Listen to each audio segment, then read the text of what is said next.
देखिए, आप केंद्रीय मंत्री भी हैं और आपके पीछे आपके मंत्रालय का भी नाम लिखा हुआ है और भारी भरकम इस बार आपकी परफॉर्मेंस बड़ी अच्छी रही है। 100% स्ट्राइक रेट रहा है, 5 आउट ऑफ 5। आपके लिए सबसे बड़ा मुझे जो निजी तौर पर चैलेंज दिख रहा है वो ये है कि आपको सीटें कितनी मिलेंगी, आप कितनी चाहते हैं?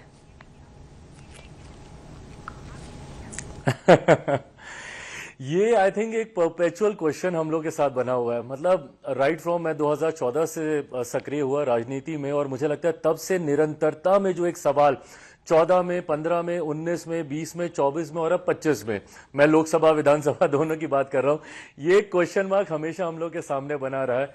बट आपने देखा 14 में भी हम लोग को अच्छी सीटें मिली, 15 में भी मिली, 19 में भी मिली, 20 में किसी कारणों से जब अलग हुआ तो काफी सीटों पर मैंने चुनाव लड़ा, 24 में भी जब लग रहा था कि नहीं कुछ मिलेगा। और ये मैं मेरे प्रधानमंत्री जी का विशेष तौर पे धन्यवाद करूंगा कि मुझे लगता है गठबंधन राजनीति के इतिहास में पहली बार ऐसा हुआ होगा कि सिंगल सांसद वाली पार्टी को 5 लोकसभा की सीटें लड़ने के लिए दी जाती हैं। और मैं भी कहीं ना कहीं उनके इस विश्वास पे खरा उतरा, 5 की 5 सीटें जीतकर मैंने प्रधानमंत्री जी को देने का काम किया। तो अब पुनः जब 25 में मुझसे ये सवाल पूछा जा रहा है, अंजना जी, बस इतना बोलूंगा कि मुझे विश्वास है कि गठबंधन में जितनी मेरी इच्छा है उस हिसाब से सीटें जरूर मिलेंगी। नहीं, आप दिखते फिल्मी जरूर हैं, लेकिन अंदर में आपका कैलकुलेशन पूरा चलता है। ये तो मैंने पिछले कुछ वर्षों में चुनावों में आपको समझ लिया है।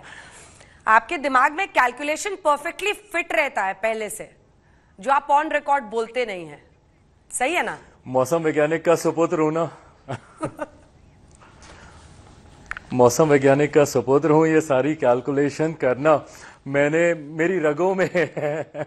मैंने सीखा ही बचपन से ये सारी चीजें। बट हाँ, जब आप राजनीति में होते हैं, एक राजनीतिक दल का नेतृत्व आप कर रहे होते हैं अंजना जी, बहुत बड़ी जिम्मेदारी आपके कंधों पर आपके उन कार्यकर्ताओं के लिए भी होती है जो विपरीत परिस्थिति में भी आपके साथ जुड़े रहते हैं, आपका झंडा उठाते हैं।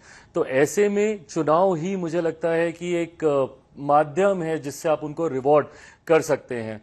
तो ऐसे में मुझे विश्वास है कि गठबंधन में वो सम्मान हमेशा हम लोग को मिलता रहा है, विशेष तौर पर मेरे प्रधानमंत्री जी से।